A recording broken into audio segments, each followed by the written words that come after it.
Buenas noches a todos ustedes. Es un gusto estar conversando con el hermano Robin en esta ocasión y hacer ah, una recolección de nuestras experiencias con la AGEUP de los años 60. Es un gusto estar aquí con todos ustedes. Yo soy chiclayano y estudié en la Universidad Nacional de Lambayeque, que ahora no existe, pero que fue luego parte de la que ahora se llama la Pedro Ruiz Gallo, Universidad Pedro Ruiz Gallo en Lambayeque. Un gusto estar con ustedes, hermanos. Gracias. Una primera pregunta que diría es, ¿usted nos cuenta cómo llegó a involucrarse en ese tiempo al CBU de Chiclayo? Sí, formalmente fue en 1965 cuando ingresé a la universidad, pero informalmente les puedo decir que ya el año anterior, a 1964, Pedro Arana había ido a Chiclayo a visitar las congregaciones buscando a estudiantes que estuvieran listos para entrar a la universidad. No había universidad todavía, bueno, recién había empezado la universidad ese año, me parece, y Pedro había ido, bueno, buscando. Habían, creo que solamente 4 iglesias evangélicas en la ciudad y los estudiantes universitarios o en edad universitaria éramos muy pocos. Fue así como llegué a visitar algunas reuniones que Pedro estaba teniendo con algunos hermanos que estaban interesados en este grupo. Había una pareja cuyo nombre no recuerdo, que prestaban su casa para tener las reuniones ahí con jóvenes que no estábamos en la universidad, pero que sí teníamos algún interés en las posibilidades. Fue así entonces como ingresé al grupo en 64.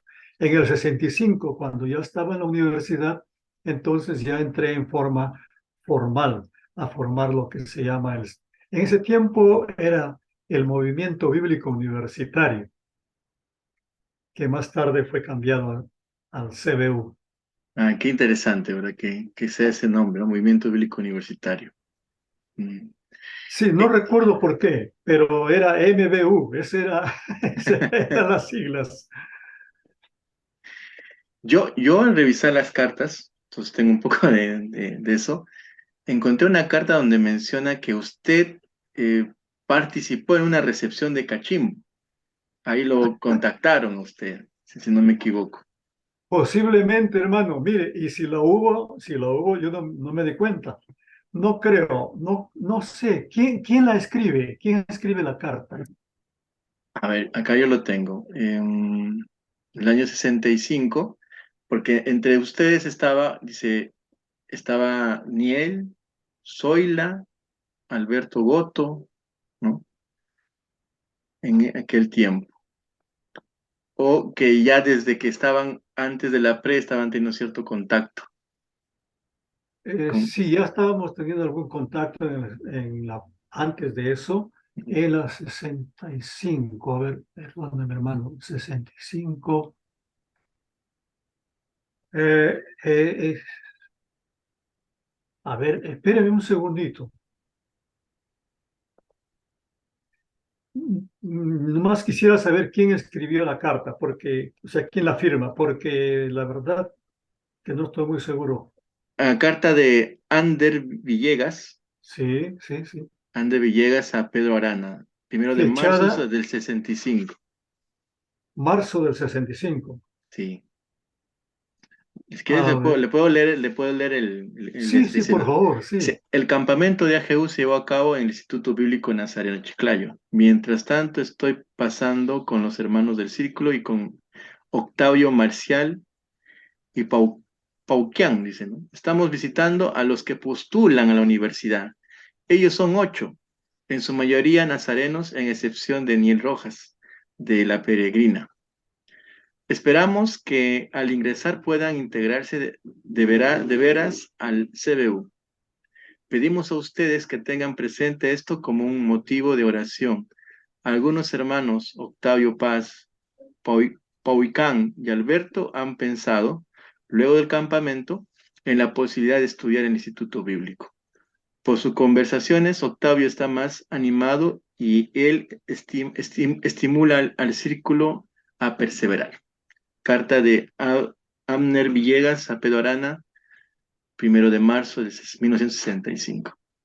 Ok, ok. Sí, Ander Villegas es alguien que fue prácticamente el mentor de todos nosotros durante Ah, ok. esos años, los años iniciales.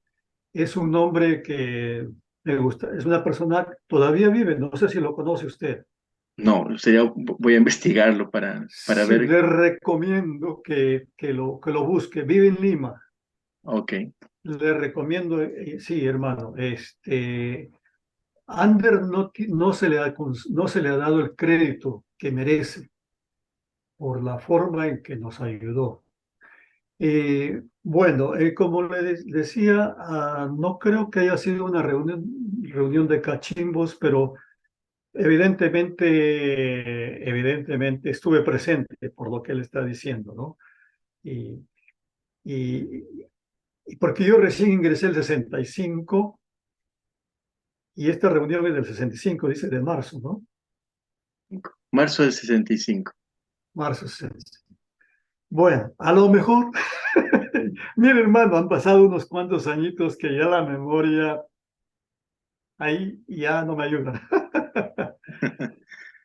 Bueno, ¿en qué circunstancias de su vida usted ingresa a la CBU? ¿En qué circunstancias? No, menciona ahí la carta que usted iba ya a la iglesia peregrina, ¿no? ¿Nos puede contar un poquito de eso, de su Ah, militancia sí, en esa sí, iglesia, en sí, la iglesia? sí, sí. En la iglesia de los peregrinos en Chiclayo, prácticamente me crié allí, excepto algunos unos años de mi niñez. Pero yo soy la tercera generación. Mi abuelo es uno de los fundadores y mi madre, su hija y mi padre fueron los primeros pastores nacionales en la década de los 40. Y entonces, digamos, era la casa prácticamente de uno, ¿no? Ah, era el centro de no solamente de la vida religiosa, sino también de la vida social para nosotros. Eh, y le puedo decir que, bueno, tiene un instituto bíblico que quedaba al lado y mis padres estudiaron ahí y cuando yo terminé la secundaria en el año 63, en el año 64, en agosto del 64, yo tuve una experiencia de entregar mi vida al Señor Jesucristo en forma, ah, bueno, personal, ¿no? En forma decidida, sabiendo lo que estaba haciendo. Entonces, eh, durante los días que siguieron, las semanas que siguieron, se creó en mí una necesidad intensa de conocer la Biblia, de conocer la palabra de Dios, una urgencia. Entonces, por ello, yo pedí permiso para entrar al Instituto Bíblico en el segundo semestre y ellos me dejaron entrar ahí, ¿no? Eso fue en el año 64. Y realmente sin pensar o sin tenerlo planeado, eh, fue el inicio de mi carrera ministerial, porque yo no tenía ninguna intención.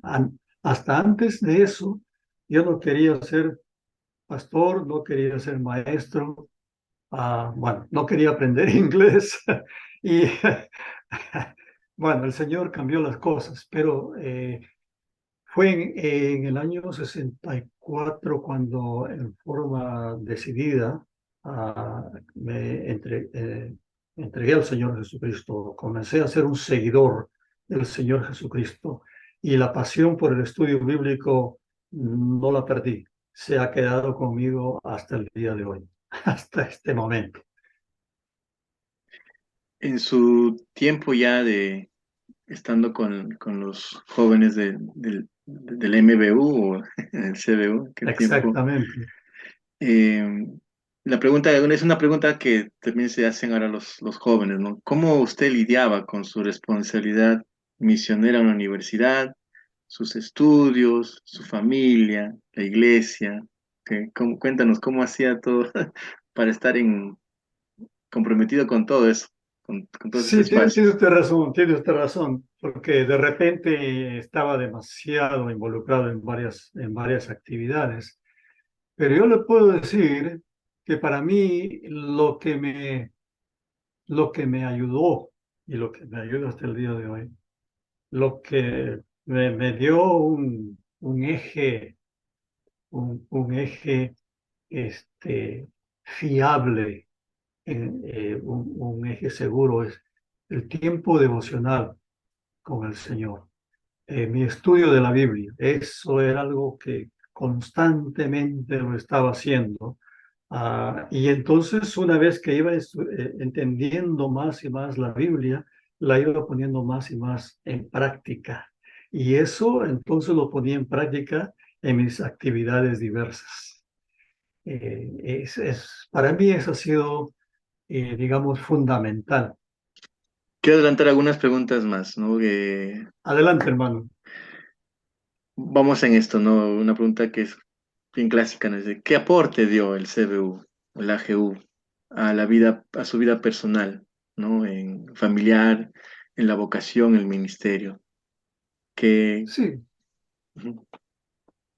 sí, el CBU fue para mí una,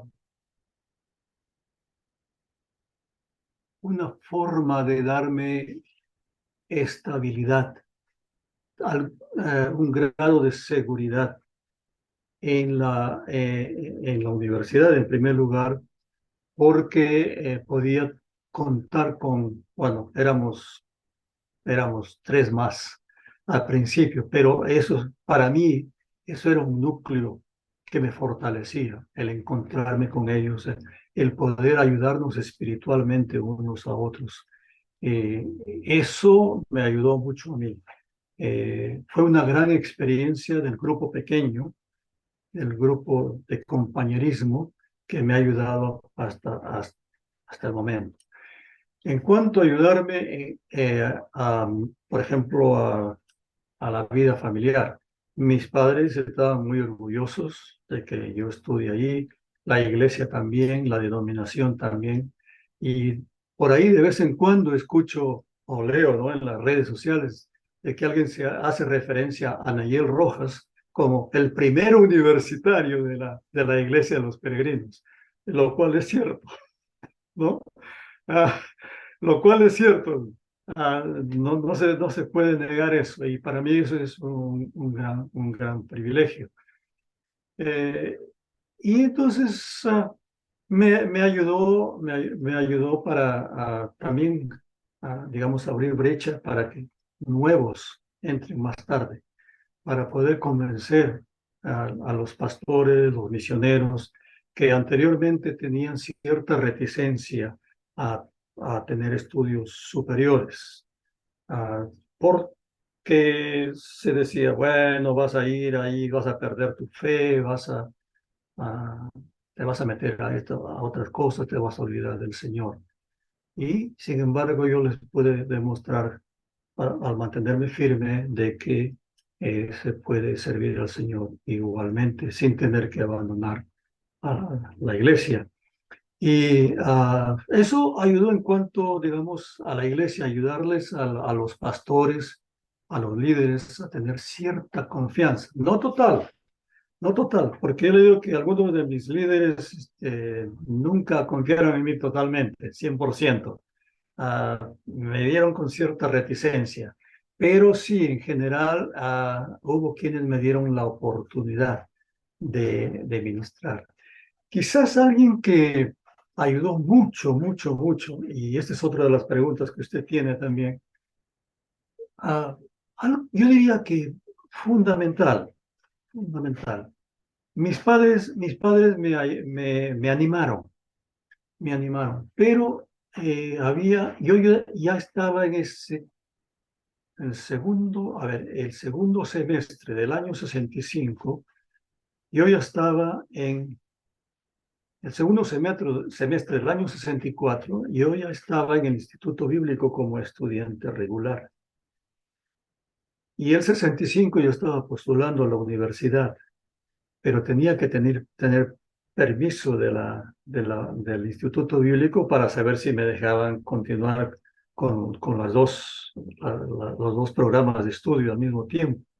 Y la directora del Instituto Bíblico, a la señorita Daisy Bewley, una americana, ella dio permiso para que yo postule a la universidad.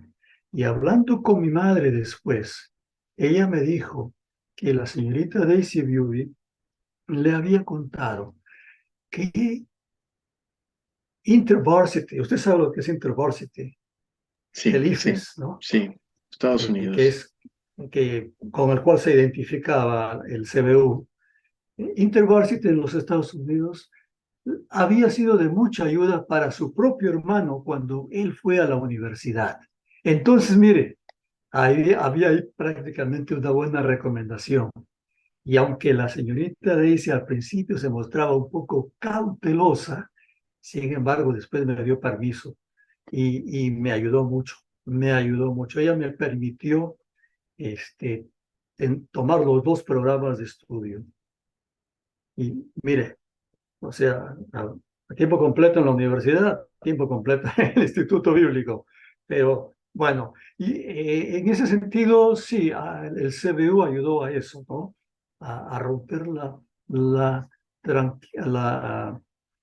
la brecha, a romper la desconfianza que había en la denominación.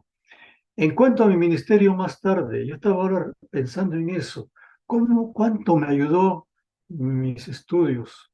Porque cuando yo más tarde, en el año 70, por ejemplo, fui a Lima, a- a- era pastor ahí, y había personas, había, por ejemplo, había una señora que me contó, por mi trabajo pastoral, me contó de sus problemas matrimoniales.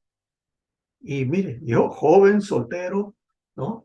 Ah, y me acordé de lo que había estudiado en la universidad. Y entonces pude hacerle la recomendación apropiada a esta hermana. Y después, y orando, ella me agradecía, ¿no? Después de mucho tiempo.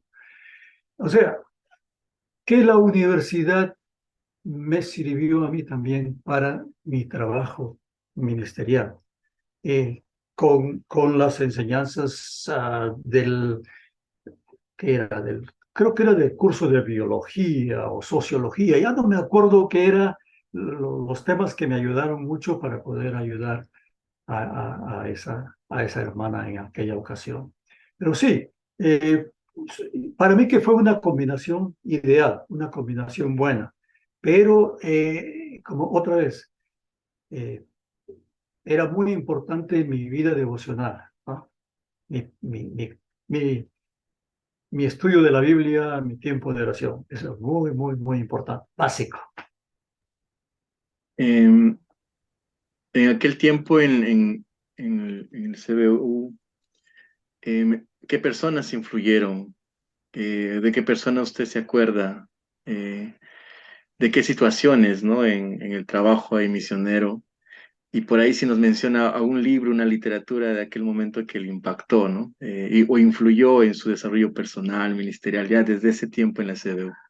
Sí, bueno, Pedro Arana, indiscutiblemente es la persona que más influyó, indiscutiblemente. Hasta el día de hoy, ¿no? Hace 4 años atrás estuve en Lima y nos reunimos con Pedro Arana, Pedro Merino y con Ander Villegas. Y Pedro, en lo que siempre le caracteriza, Pedro Arana, vino trayéndome unos libros que, ¿no? Porque no sé, alguna vez le había preguntado, oye, ¿qué es esto de la misión integral? Porque yo no tenía ni una idea de eso, ¿no? Y yo le preguntaba por la FPL, porque como yo salí en el año 71, yo perdí el contacto con ustedes. Entonces, él me trajo esos libros. Entonces, yo le puedo decir que Pedro Arana, desde el comienzo, fue una persona que influyó mucho conmigo. Él me invitaba a las reuniones, a las convenciones. Una vez me acuerdo cuando ya yo era pastor en Lima, queríamos ir a escuchar a alguien que hablaba sobre la teología de la liberación. Me invitó, oye, vamos a escuchar a fulano de tal, que no me acuerdo quién era el ponente, ¿no? Un católico. Pero sí, Pedro Arana. Y además de ellos, también tres más. Ah, René Castro, inolvidable. René Castro tiene su cuota de influencia en mí. Igualmente Oscar Calderón, igualmente a Guillermo Yoshikawa, a quien todavía de vez en cuando voy por ahí, lo llamo y nos reunimos a comer en algún lugar. O sea, estos cuatro hermanos, mucha influencia, ejercieron una influencia muy grande, no solamente por ser los líderes del CBU, sino también por su personalidad, por su demostración de su entrega al Señor Jesucristo, por la humildad de ellos, su consagración y también sus tremendas habilidades intelectuales. Esos cuatro hermanos, por lo menos. Y además le añado, sí, le añado, porque le haría injusticia si me olvido de él. Ander Villegas. Ander Villegas había estudiado en Trujillo, luego cuando se graduó se fue a enseñar en Tumbes, en un instituto pedagógico, luego regresó a Chiclayo y ahí me buscó. Y entonces, mire, desde entonces, en el CBU, él siempre estaba ahí como alguien que apoyaba, como alguien en quien podíamos confiar. Sí. Bueno, esos cinco hermanos, por lo menos ellos. Eh, en cuanto a la literatura, ¿usted se acuerda de que para ese tiempo estaba en circulación la famosa revista Certeza? ¿Lo Sí. llegó a distribuir, lo llegó a compartir? Cuéntanos un poco de eso. Bueno, hermano, yo me acuerdo que llegaba la revista Certeza, a, era en el tiempo de René Castro cuando empezó a llegar. Y en realidad para mí era un poquito más, muy fuerte, o sea, no tanto fuerte en el sentido del lenguaje, sino un poquito muy fuerte intelectualmente. No lo podía entender todo, le digo eso, ¿no? No tenía mucho tiempo para leer también otras cosas, además de mis estudios, pero leí algunas cosas interesantes en certeza. Después de 1 o 2 años me vino bueno, le digo que llegaba en forma gratuita. Después de 1 o 2 años llegó ¿cómo se le dice en español? Bueno, eh, llegó la cuenta pidiendo que pague, ¿no? Y creo que eran $4 en esa época, pero hermano, $4 para un pobre estudiante que no tenía nada era mucho dinero, ¿no? Entonces ahí se acabó todo, ¿no? Sí, dejé de leer certeza. Pero eh, había otras literaturas que de vez en cuando recibía. eh, De vez en cuando las cartas circulares de Pedro, de René, esas eran muy apropiadas. De vez en cuando ah, lográbamos conseguir algún librito. Mire, hermano, vivir en provincias en esos tiempos, yo no sé cómo es ahora, ¿no? Ahora ahora pues Ahora hay buses, ahora hay aviones, ahora hay internet. En esos tiempos vivir en provincias era vivir en el otro lado del mundo, al otro lado de la historia prácticamente. Cuando el Perú, para nosotros el Perú solamente era hasta Tumbes, hasta Zarumilla y hasta Tacna. Eso era el Perú. Pensar en pasar al Ecuador era imposible porque no, bueno, estábamos, digamos, prácticamente en guerra.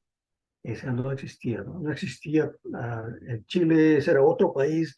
O sea, estábamos, ¿cómo lo puedo decir? Muy desconectados. Incluso Lima con las provincias estaban muy desconectados. Entonces, no recibíamos mucha información de lo que estaba pasando en Lima, a menos que Pedro Arana o de los otros líderes vengan a visitarnos o envíen algo, alguna literatura. Y yo no sé cómo, pero eventualmente recibí un librito que fue un bestseller. Yo no sé si usted lo ha escuchado, ha escuchado el nombre. Y yo amé a una muchacha. No sé si usted alguna vez ha escuchado de ese librito. En la información sí, o sea, como era un libro que usaban bastante en aquel tiempo, ¿no? Sí, Sí, bueno, pero no lo tuve la copia, no lo encontré esa copia. bueno, yo tuve la suerte de recibir uno y le digo que lo leí de una sola leída, ¿no? Pero era fascinante, fascinante, fascinante, porque para mí no era al ver el título, bueno, amé a una muchacha, me enamoré de una muchacha, ¿no? Pero era mucho más que eso. Y muy interesante. Me acuerdo que se lo presté, en ese tiempo ya había una joven que se llamaba Sonia Chumacero. No sé si usted conoce a su hermana Blanca Chumacero. Bueno, Sonia Chumacero era una de las originales, como quien dice, en el grupo. Y se lo presté a ella. Y me dice, te lo traigo enseguida. Hermano, pasaron los meses y el libro no regresaba. Y al fin, después de pedirle, por favor, oye, ¿tienes el libro? ¿Tienes el libro? Para dárselo a los otros. Regresó el libro. Bien, ¿no? Bien torcido, ya sabía que lo habían leído. Lo habían leído como 60 personas, me dijo. Pero sí, hermano, ese era un libro evangelístico en realidad, ¿no? Pero ya no me acuerdo mucho, pero era un libro muy interesante. Otro libro que me ayudó a mí, que me lo dio Pedro Arana en Lima en el primer congreso de la GEU al cual yo asistí, creo que fue en el año 66, y no me acuerdo el nombre, pero era por Justo González, uno de sus libritos de aquella época. Creo que era algo así como Cristianismo y Revolución, no me acuerdo exactamente el nombre. No lo leí totalmente, leí unas cuantas páginas nomás, pero fue suficiente para ayudarme a entender muchas cosas. Leí eso del evionismo y otras de las tendencias teológicas de aquellos tiempos, de los primeros días de la época patrística, y leí algo sobre Martín de Tours y fue suficiente para ayudarme a entender no necesariamente entender, sino a reforzar la idea de que sí, Dios está interesado en la persona integral, ¿no? En la persona integral del individuo. Eso me ayudó mucho y me ha ayudado a través de toda la vida prácticamente. Y ya no le podría decir de otros libros excepto la Biblia, hermano. No me acuerdo de otros libros que haya habido, realmente no me acuerdo. Ah, ok. Cuéntanos un poco su experiencia mencionó de esos campamentos de AGU. ¿A cuántos pudo asistir en aquella década? Tal vez por ahí Esto, una anécdota de qué pasó por ahí. estuve creo, por lo menos en dos de ellos. Uno fue en La Molina. Ah, y mire, ese fue fascinante para mí. Bueno, otra vez Pedro Aranda, un gran líder. Eh, Él trajo en aquella ocasión a José Ferreira, o José Ferreira, sí, José Ferreira, el hermano de Pedro Ferreira. José Ferreira era senador por Cerro de Pasco y lo trajo para hablar al pequeño grupo que estábamos ahí. Y bueno, es una impresión muy favorable a mí, ¿no? Y ah, no me acuerdo mucho, pero para mí era muy interesante que un evangélico sea senador de la República en aquellos años, cuando ser evangélico era prácticamente ser un marginado en la sociedad. No era fácil ser evangélico en esas épocas. Y bueno, fue para mí algo muy alentador, el ejemplo de José Ferreira. Y él invitó también, Pedro invitó a un monje católico que vino a hablarnos y lo que no, bueno, habló mucho, lo único, no me acuerdo, lo único que me acuerdo es que se refería al Señor Jesucristo como el Zambito, como el Zambito, como el Zambito. Entonces, eso quedó prácticamente después cuando conversábamos. Eso era la queja prácticamente de los otros estudiantes, ¿no? Que estaban ahí presentes. Que este hombre, lo único que podía pensar era que el Señor Jesucristo era el Zambito. Sí, fue una reunión muy importante. Y nunca había pisado los pies del seminario evangélico, el piso del seminario evangélico de Lima. Para mí eso fue algo fascinante también. Eh, Después estuve en Huancayo, ya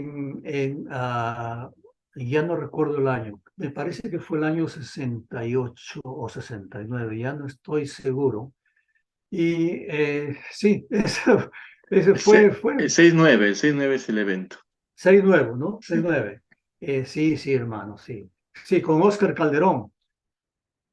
Y me parece que yo también estuve en otro congreso, pero ya no me acuerdo exactamente. En el primer congreso también me acuerdo, es algo que no se dice mucho. Se formó un pequeño coro. No creo que yo haya sido miembro de ese coro, pero hubo un pequeño coro. Y Emma, Emma Arana, era la directora del coro. Fabuloso, hermano. Y después de que la primera presentación, lo escuché a Pedro Arana decir, no sabía que mi esposa tenía todos estos talentos.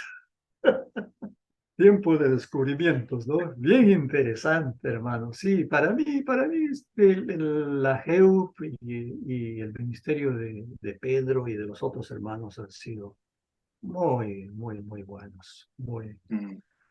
Sí, sí, hermano. Quisiera un poco que me cuentes cómo era el tiempo de contexto de la realidad universitaria y el contexto social, ¿no? Y cómo hacer misión en ese tiempo, ¿no? Qué desafíos había, ¿no? Que, no sé, estaba muy politizado tal vez la universidad, ¿no? O por ahí, ¿no? Tiempos tal vez semejantes a lo que estamos viviendo ahora, pero ¿cómo era, cómo usted afrontó eso, ¿no? Había una gran diferencia. No había muchas universidades.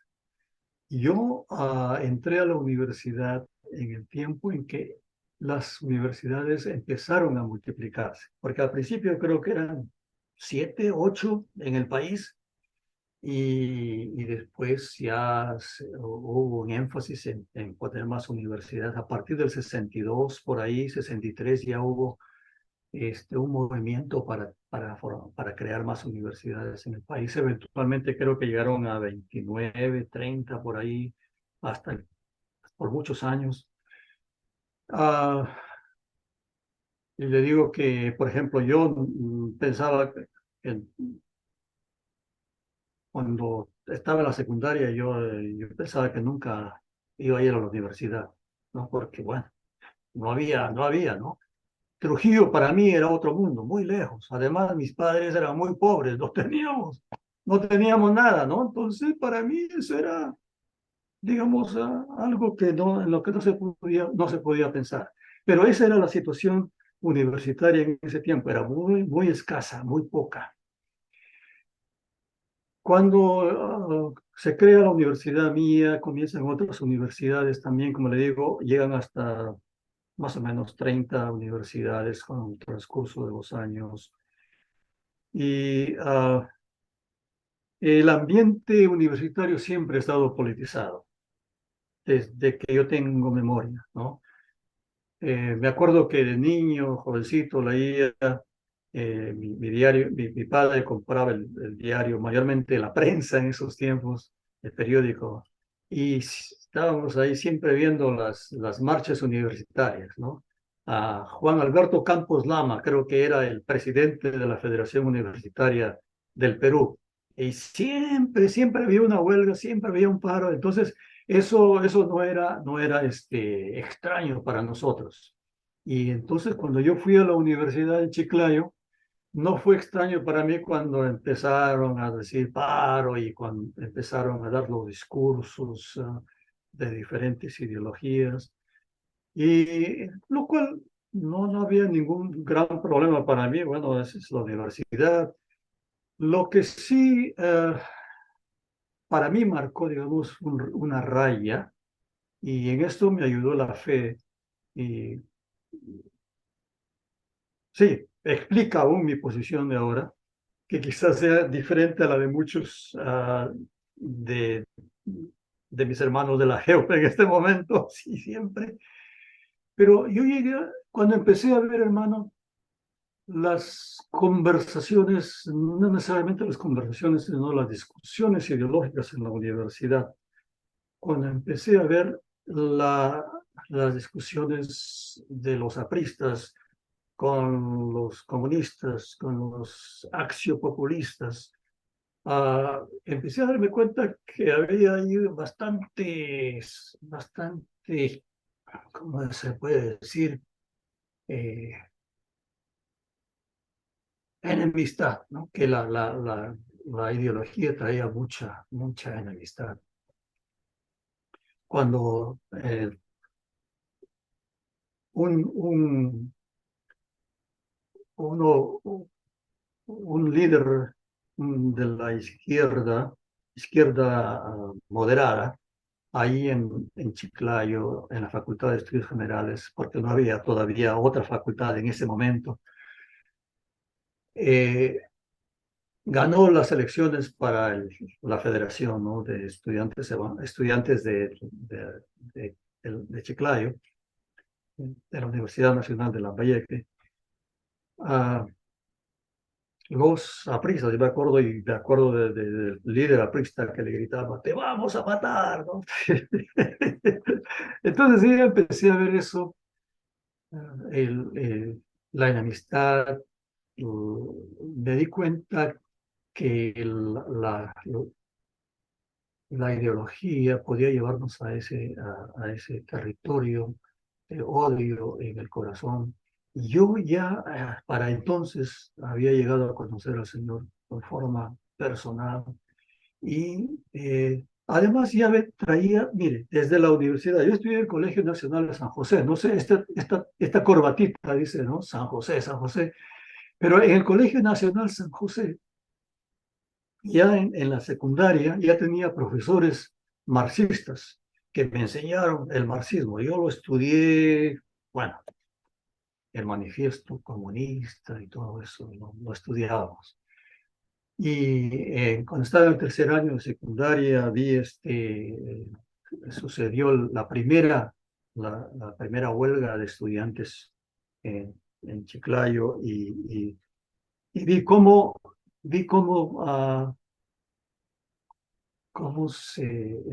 los líderes estudiantiles ingresaron a lo que llamábamos nosotros la armería, donde guardábamos nuestras escopetas de palo, ¿no? Para nuestros estudios de la IPM, instrucción premilitar.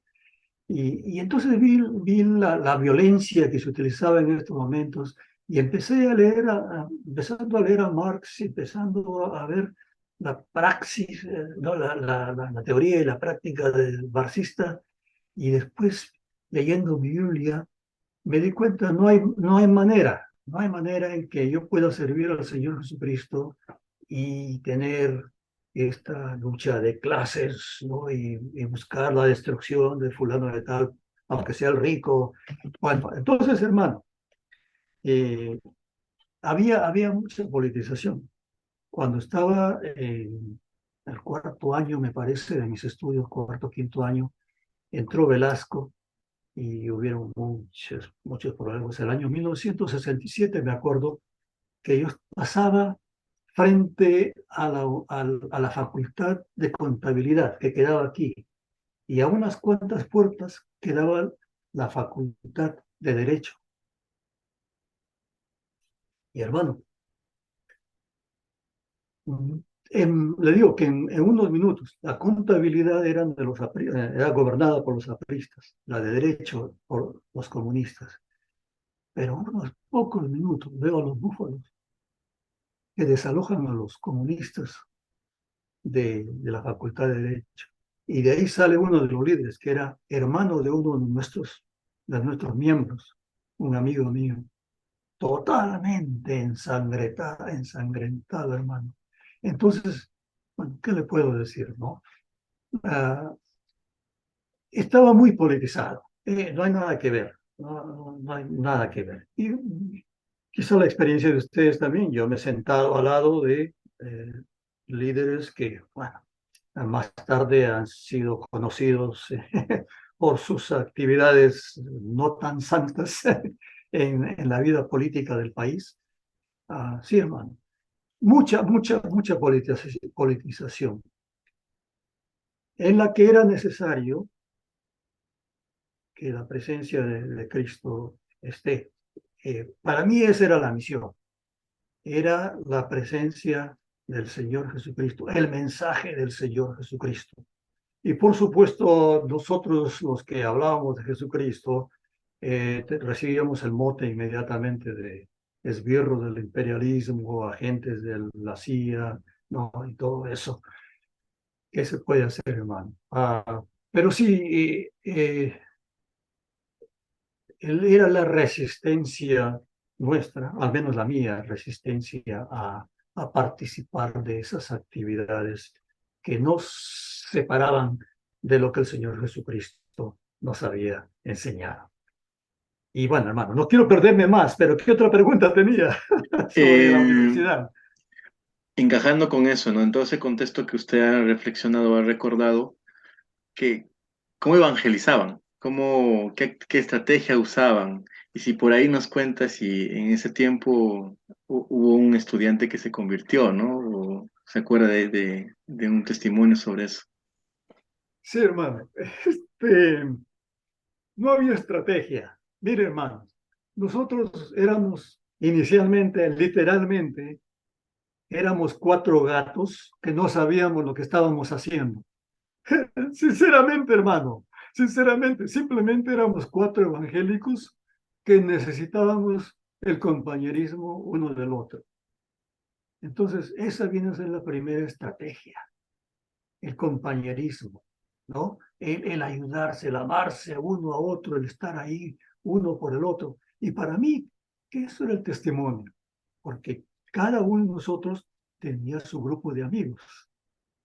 De vez en cuando algunos de ellos se acercaban a nuestras reuniones. Normalmente nos reuníamos, si no me equivoco, nos reuníamos los días sábados en el Paraninfo de la Universidad, de la Facultad de Estudios Generales en ese tiempo, y porque estaba desierto, no había clases, ¿no? Y nos reuníamos ahí y leíamos la Biblia. Empezábamos con Génesis, pero hermano, ni idea teníamos de lo que Génesis decía o quería decir, pero ahí escarbando, ¿no? Tratando de entenderlo, porque bueno, mire, hermano, nuestros institutos bíblicos no tenían mucha información sobre el tema, no había quienes vengan a darnos, ¿no?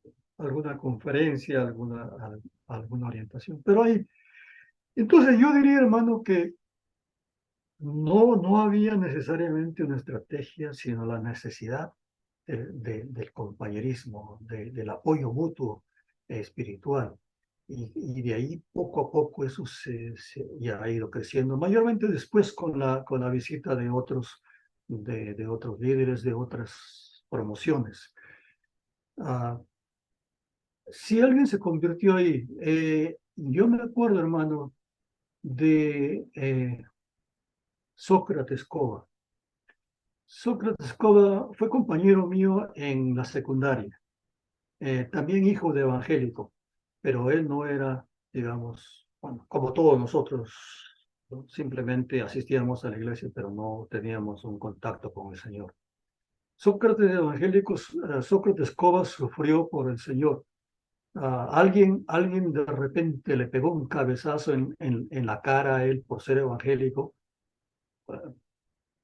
En esos tiempos, hermano, en esos tiempos, como le decía, ser evangélico era ser marginado, ¿no?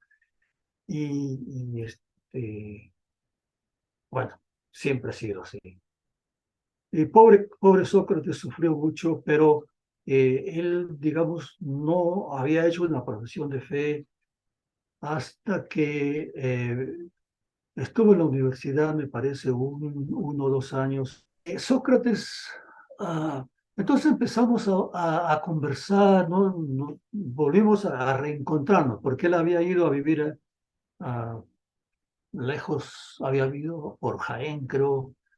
Entonces nos reencontramos, ingresó a la universidad, ah, y ahí sí, yo no sé cómo, pero llegó a mis manos un pequeño cuestionario, sí, que lo envió la GEO.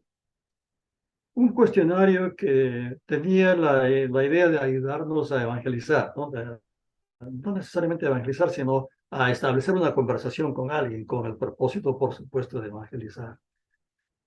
Y utilicé, me acuerdo, esa pequeña hoja que había recibido, lo utilicé con Sócrates y bueno, prácticamente sirvió para que Sócrates eh, se incorpore al grupo y sí, él eventualmente fue uno de nuestros líderes. Sócrates Cova ya no está con nosotros, pasó a la presencia del Señor. Eh, no me acuerdo de otros hermanos que hayan sido, digamos, evangelizados, o sea, que se hayan convertido. Habían otros amigos que venían, uno o dos que se acercaban, y bueno, ellos escucharon el Evangelio forma en lo que podíamos. Eso era lo único que le podría decir.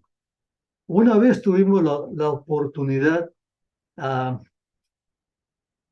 había un hermano que era mayor que nosotros, ya él tendría aproximadamente 30, 40 años, Fortunato Cueva. Fortunato Cueva ya bueno, era graduado del Instituto Bíblico Nazareno y tenía una escuela en un barrio popular de Chiclayo, un colegio que le llamaban Colegio Betel. Pero él ingresó a la universidad y se reunía conmigo, con Alberto Goto. Los tres más o menos pasaban mucho tiempo juntos. La otra persona era Sonia Chumacero. Pero Alberto, Alberto Fortunato y yo teníamos una profesora de filosofía. Y un día,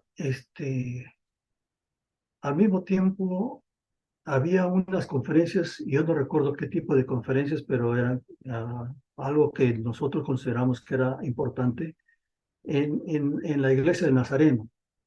Y decidimos hacer lo que teníamos miedo de hacer, invitar a la profesora de filosofía. Pues, hermano, hay una gran distancia intelectual, ¿no? Pero aceptó la señora. Y entre nosotros juntamos nuestro dinerito, pagamos nuestro taxi y la llevamos a la iglesia, ¿no? escuchó el sermón y pues nos regresamos a su casa y la verdad que no sé qué pasó después. No creo que ella se haya interesado en el grupo, no sé, no sé. Ya no le podría decir. No sé si fue porque cerraron la universidad, ya no me acuerdo de eso, ¿no? También había un profesor Calvo, bueno, el apellido Calvo de Trujillo, que venía y también fue uno de mis profesores. Él me enseñaba lógica y una vez tenía yo un libro de Kierkegaard y le mencioné que tenía un libro de Kierkegaard y me lo compró. Estaba tan interesado, pero otra vez, ya eso fue cuando yo estaba a punto de salir de la universidad y entonces no, ya no sé qué haya pasado, ¿no? Con esa semilla, qué fruto haya tenido. Pero de todas maneras, eh, se hacía eso. En cuanto a atraer otros estudiantes, era en forma natural, ¿no? Conforme ingresaban nuevos, ya se pasaban la voz de que había un pequeño grupo nuestro de amigos que venían, se reunían. Otra vez, Ander Villegas era el hombre que siempre estaba allí para apoyarnos. Sí, hermano. Ya cuando esos años que usted vivió, ¿cómo recepcionaban la iglesia? Cuéntame un poco más al trabajo de ustedes en la universidad. ¿Cómo lo miraba la iglesia? ¿Cuál era su respaldo? ¿O había dificultades? No había dificultades, hermano. Ah, Al menos de la iglesia de los peregrinos no había dificultades. Había, claro, alguna reticencia, alguna desconfianza de algunos de los líderes, pero los líderes que importaban, me apoyaban.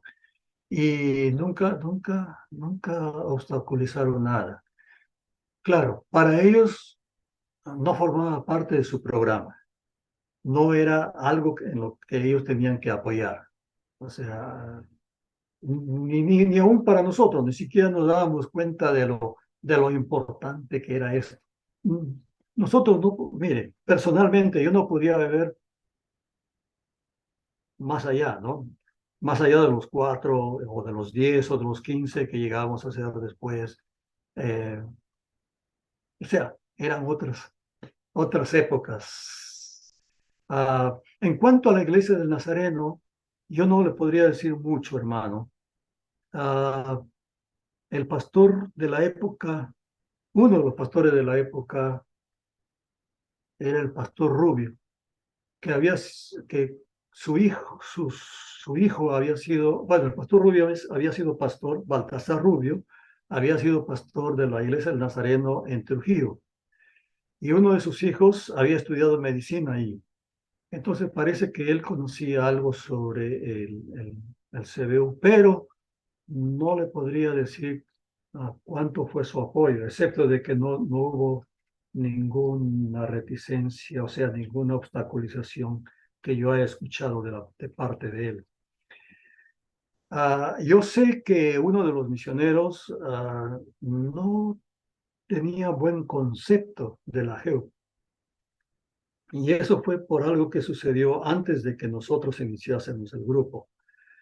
Parece que en el año 63, me parece, 63, 64, habían tenido un congreso de la GEU en Chiclayo. Fue el año 64, ¿no? Eh, Si no me pa- equivoco, sí, 64. en el Instituto Bíblico, habían prestado las instalaciones del Instituto Bíblico Ujú. y llegaron una buena cantidad de estudiantes. O sea, de eso, o sea, eso no forma parte de mi historial. Yo no tenía ni interés en esa época, ni sabía que existía tal cosa, ¿no? Pero me me contaron a mí que algunos de los estudiantes que participaron habían, habían escrito lo que en inglés se llama graffiti, no sé cómo se llama, bueno, habían escrito en los baños, ¿no? Habían puesto cosas ahí, entonces habían malogrado las paredes, mm, ¿no? Y eso no dejó una buena impresión. en esa época, ¿no? No sé cómo sería después. No, no, la verdad que encontré gente muy amable. Siempre encontré gente amable. Ah, la Iglesia Asamblea de Dios tuvo su primer representante en Gómez Vallejos. Gómez Vallejos, creo que es el primer miembro de la Asamblea de Dios que,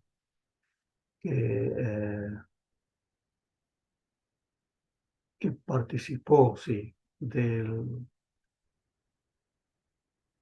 grupo nuestro. Y la verdad que no le podría decir otra vez eh, qué grado de apoyo o de oposición haya habido en la iglesia. Pero yo me acuerdo de Gomer.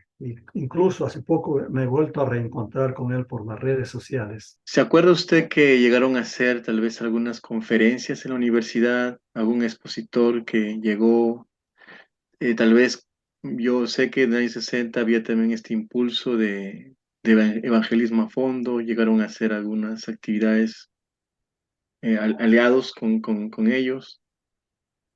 Sí, bueno, la GEU que estuvo aliada con Evangelismo a Fondo.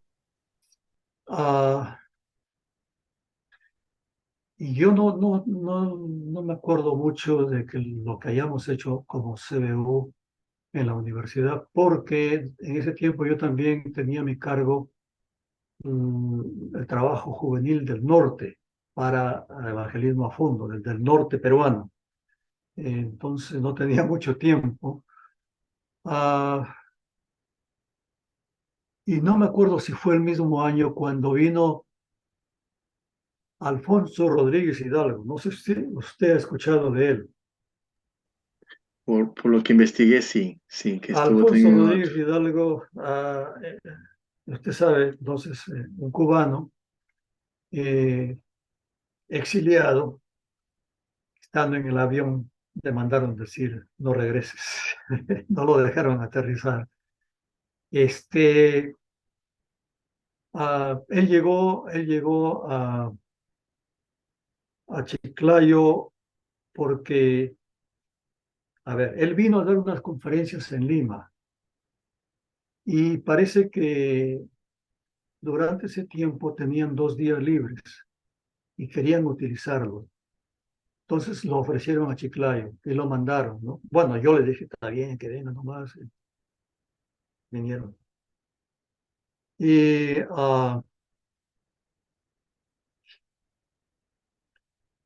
muy interesante este hermano, todo muy intelectual. Eh, pero al mismo tiempo, bueno, físicamente había que acostumbrarse a él. Era un hermano que no tenía labios, ¿no? Y él nos contó que había tenido un accidente de niño. Y dice, yo andaba con un pañuelo acá en Cuba. Dice, andaba para que la gente no me vea. Y otra vez marginado. Y nos contó la historia, ¿no? Que un día iba por cierto lugar y escuchó un canto que decía, hay poder, poder sin igual poder. Y dice, oiga, me acerqué, dice. Y ahí entonces fue su comienzo con el Señor.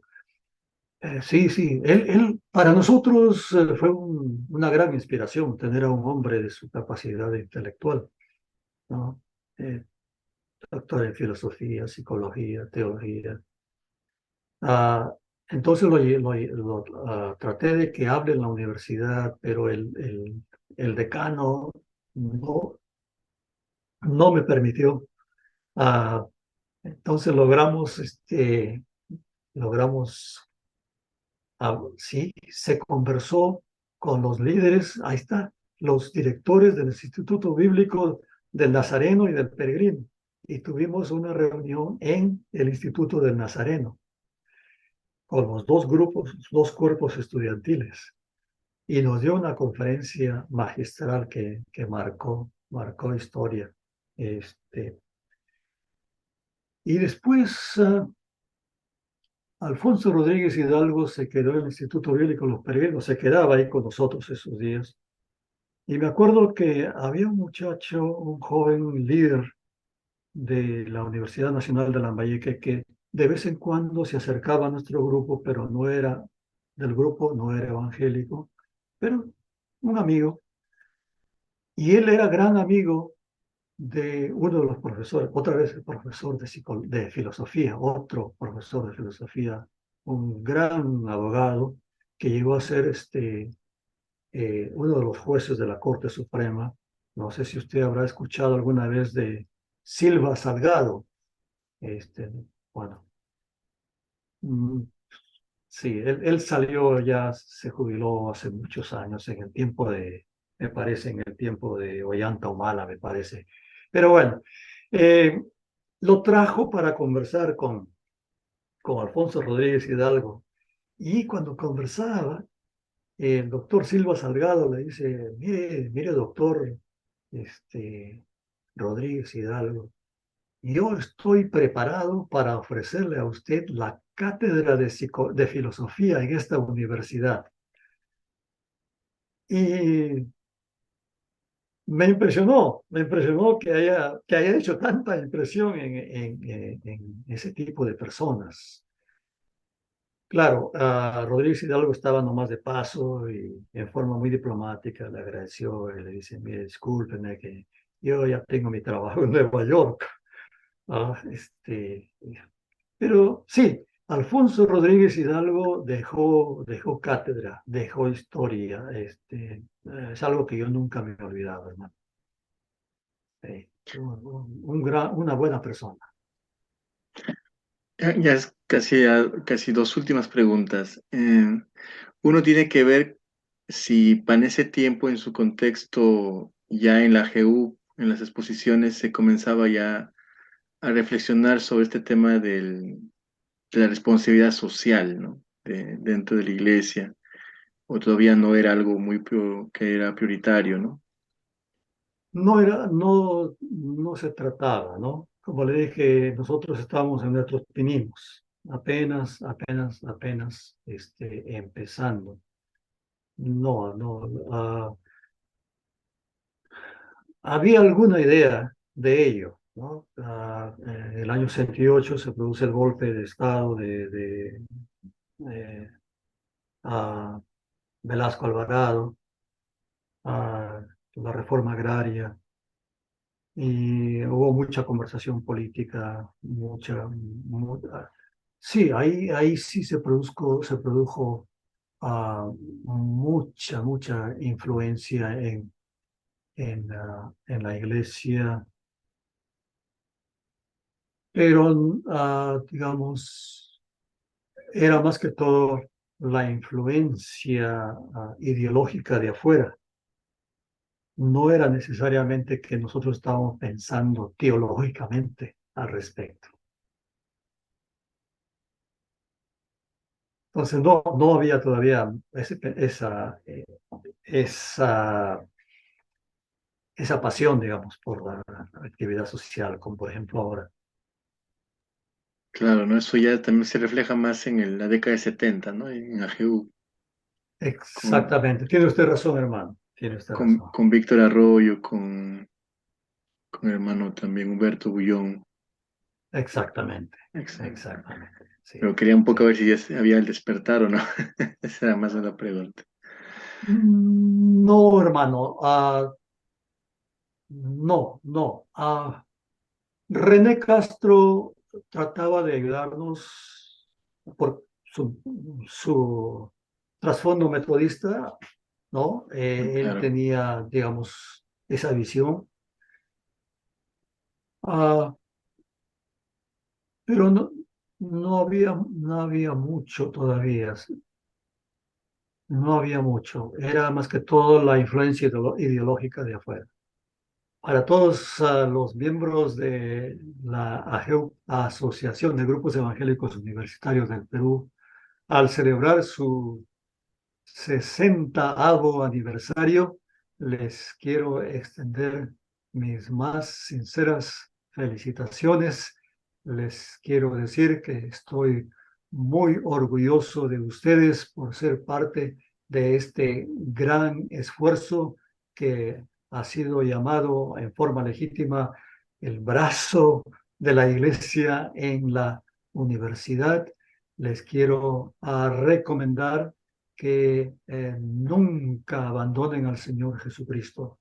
Les quiero recomendar que su lectura de las circunstancias, su lectura de la realidad sea teológica. Más allá de teológica, cristocéntrica, bíblica y cristocéntrica, porque eso es muy importante. Eso es lo que nos distingue a nosotros como cristianos. Entonces, que el Señor les bendiga a ustedes, a jebupinos, en sus... ya son sexagenarios, ¿qué les parece? Y hermanos de Chiclayo, no saben la bendición que son ustedes, la alegría que son ustedes para mí. Nunca lo soñé. Cuando trabajábamos en esto, como le decía al hermano Robin, 4 gatos que no sabíamos lo que estábamos haciendo, pero así es. El reino de los cielos es como la semilla de mostaza que crece y se hace un árbol grande, dice el Señor Jesucristo. Así que, hermanos, yo también les ruego a ustedes que sigan creciendo en el Señor y que continúen con esa actitud de la semilla de mostaza, con esa humildad, sembrando siempre sabiendo de que el Señor va a multiplicar el trabajo que ustedes hagan. Recuerden que todos nosotros somos miembros del reino de Dios, el cual algún día se va a manifestar en aquel reino de justicia del cual el apóstol San Pedro nos habla, el cual estamos esperando. Hermano, hermano de Chiclayo, antes que me olvide, hermano de Chiclayo, los quiero mucho. Espero Dios mediante, en cuanto me sea posible, ir por allá y poder comer una pizza otra vez con ustedes. Que Dios me los bendiga a todos ustedes. Hermano Robin, muchas gracias. Muchas gracias por este tiempo. Muchas gracias por la invitación.